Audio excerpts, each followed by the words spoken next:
Hi my friends, मैं आपका दोस्त, आपका साथीदार और हिंदुस्तान का एक आम नागरिक आमिर इकबाल नातिक एक बार फिर आपके दरमियान में अपने क्लिप के जरिए आया हूँ। आने का रीज़न गलत बात, जो मैं अपने हर क्लिप में लोगों से अपील करता हूँ कि जब जब हमारे सोसाइटी में, समाज में गलत बात हो तो उसके खिलाफ हमको क्लिप बनाना चाहिए। तो जो बात आपसे मैं कर रहा हूँ, मुझको भी उस पर अमल करना चाहिए।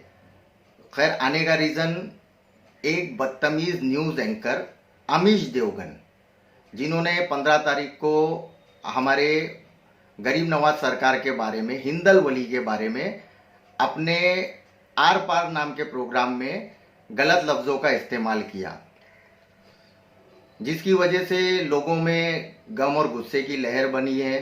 लोगों ने उसके खिलाफ अलग अलग पुलिस स्टेशन में अपनी एफआईआर दर्ज कराए हैं।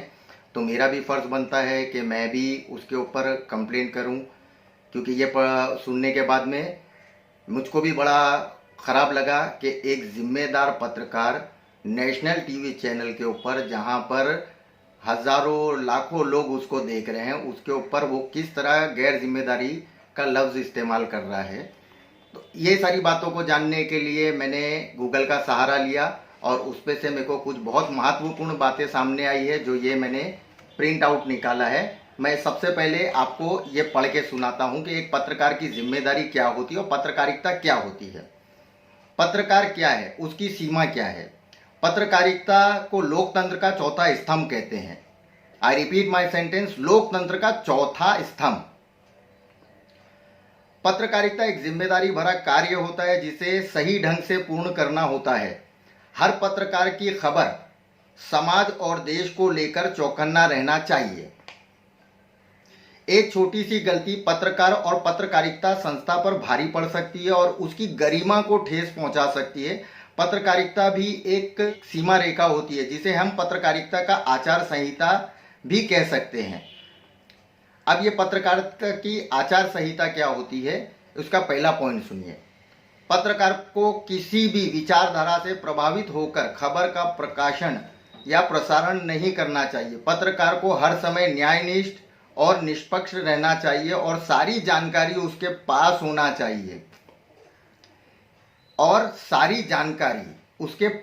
चाहिए। यानी जब भी वो किसी मुद्दे पे मुंह खोले तो उसका एविडेंस उसके पास होना चाहिए। किसी के सम्मान को ठेस ना पहुंचे। और सबसे इंपॉर्टेंट, ऐसे से बहुत सारे पॉइंट्स हैं, लेकिन हर पॉइंट बताने जाऊंगा तो बहुत लंबी हो जाएगी। सबसे इंपॉर्टेंट पॉइंट जिसके ऊपर ये क्लिप बन रहा है, धार्मिक विवादों पर लिखते समय सभी संप्रदायों और समुदायों को समान आदर दिया जाना चाहिए। अगर मैं इस पेपर के हिसाब से बात करूं तो अमीश देवगन एक नंबर का बकवास पत्रकार बोलना बेकार हुआ, एक अदाकार ही उसको कह सकते हैं, जिसको ये नहीं मालूम कि पत्रकारिता की जिम्मेदारियां क्या होती, ये कितना अजीम पेशा होता है। तो मैं इस वीडियो क्लिप्स के जरिए अपनी complaint press council of India उनको दर्ज कराना चाहता हूं और बहुत जल्द मैं उनको इसके ऊपर लेटर भी भेजूंगा और मांग करूंगा कि अमीश देवगन सो कॉल पत्रकार को पत्रकारिता से बाहर करे, जिसने पत्रकारिता की गरिमा को पूरी तरह तहस नहस किया। अब मैं आता हूं सेकंड बात के ऊपर। आर पार पे मुद्दा क्या चल रहा था वो अमीश देवगन जी और देखने वाले भी जानते हैं। उसके ऊपर से बात कहां से कहां होते चले गई और अमीश देवगन ने कितनी बड़ी बदतमीजी ऐसी हस्ती के लिए किया जिसको हम आस्था का मरकज जानते हैं। अब ये आस्था का मरकज क्या है, अमीश देवगन गौर से सुनना। बहुत सारी वीडियो क्लिप्स आप देख सकते हैं कि कितनी बड़ी बड़ी सेलिब्रिटीज, पॉलिटिशियन लोग वहां जाते हैं, सिर्फ आम लोग नहीं। और वो जो लोग जाते हैं वो हिंदू और मुसलमान नहीं होते हैं। उसका भी एग्जाम्पल दूंगा मैं आपको कि आप देखेंगे कि हर साल जब गरीब नवाज सरकार का उरूस होता है तो हमारे प्रधानमंत्री श्री नरेंद्र मोदी जी की तरफ से भी आस्था की चादर उनकी चौखट पे जाती है। यहाँ तक कि हर स्टेट के सीएम और बड़े बड़े पॉलिटिशियन और बड़े बड़ी पार्टी के लोग और फिल्म स्टार, बिजनेसमैन, ये लोग भी अपनी अकीदत, अपनी आस्था की चादर उनके दर पे पहुंचाते हैं। तो ये आस्था का दर साबित होता है उनके ऊपर आपने कैसा भूतान लगा दिया। सेकेंड, एक और चीज है कि जिस वक्त आपका ये प्रोग्राम चल रहा था तो उस स्क्रीन के ऊपर बड़े बड़े जिम्मेदार लोग भी थे, जिसपे एक बीजेपी के प्रवक्ता थे। क्या उनकी जिम्मेदारी नहीं थी कि जब अमीश देवगन जी ने गरीब नवाज सरकार के ऊपर उल्टी सीधी बात की तो उनको वहीं टोक देना चाहिए था? क्या आपकी पार्टी गरीब नवाज सरकार के ऊपर आस्था नहीं रखती? उसके नीचे एक साधु संत बैठे हुए थे, उन पे भी मेरे को अफसोस हुआ कि क्योंकि हमारा हिंदुस्तान सूफी संतों का मुल्क माना जाता है, और एक संत बैठ के सूफी के बारे में बुरे लफ्ज सुन गए, तो उसके साथ कुछ मुस्लिम फेस भी बैठे हुए थे। तो मुस्लिम फेस के लिए मैं ये बात बताता चलूं कि जो गरीब नवाज सरकार की हुर्मत का दिफा नहीं कर सकते हैं, उसको नहीं बचा सकते हैं, वो इस्लाम की अजमत क्या बयान करेंगे?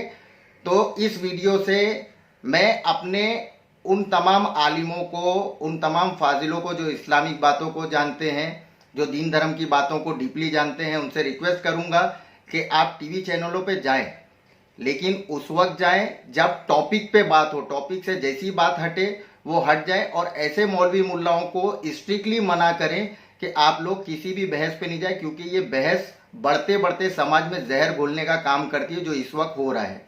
यार एक बात नहीं समझ में आई कि इस वक्त जब पूरी देश और दुनिया कोरोना वायरस से परेशान है, उस मुद्दे पे बात होना चाहिए था। लोगों के पास रोजी रोजगार नहीं है, उस मुद्दे पे बात होना चाहिए था। एजुकेशन के ऊपर काफ़ी फर्क पड़ा है, एजुकेशन हमारी नहीं हो पा रही है, उसके ऊपर बात होना चाहिए था कि हम उसको किस तरह बेहतर करें, ना कि उसके ऊपर धर्म कर्म की बात हो रही है। तो मुझे इन बातचीतों से कहीं सियासत की बू आ रही है। वो कहते हैं ना कि गरीब की थाली में पुलाव आया है तो समझो चुनाव आया है, और उस पुलाव को पकाने के लिए अब धार्मिक विवादों की बात करते हैं। उसकी आग में इस पुलाव को पकाया जाता है, क्योंकि इसके ऊपर किसी भी जिम्मेदार ने अब तक की आवाज नहीं उठाया है। अब मैं आता हूं इस क्लिप के मेन मुद्दे पे, अमीश देवगन के पास, जिन्होंने अपना सेकंड क्लिप निकाला और उस पे उन्होंने खेद व्यक्त किया। तो मैं अपने तमाम मीडिया कर्मियों से, जो मेरे पत्रकार भाई बंधु हैं, जो प्रिंट मीडिया में हैं, इलेक्ट्रॉनिक मीडिया में हैं, उनसे सवाल करूंगा कि जब कोई खबर गलत हो जाती है तो उसके ऊपर खेद जताया जाता है या क्षमा मांगी जाती है? अगर मेरा सवाल आपको समझ में आए और अमीश देवगन आपकी निगाह में गलत साबित हो, तो मेरी आप तमाम से रिक्वेस्ट है कि जो अमीश देवगन ने हमारी पत्रकारिता की गरिमा को पूरी तरह तहस नहस किया, इसके ऊपर आप भी प्रेस काउंसिल ऑफ इंडिया को कंप्लेंट करें और अमीश देवगन को पत्रकारिता से बाहर करें। और माय डियर अमीश देवगन, तुम्हारे लिए मेरे पास में एक बहुत प्यारा तोहफा है। मैं वो जाते जाते तुमको जरूर देते जाऊंगा, ताकि तुमको पता चले कि तुमने कितना गलत काम किया है। वो तोहफा मेरे 4 सेकंड में है। मेरी उंगलियों को, इन 4 फिंगर्स को काउंट करना। अमीश देवगन, तेरी माँ की 1 2 3 4 दुआ ही अब तेको जलील और रुसवा होने से बचा सकती है। Thank you.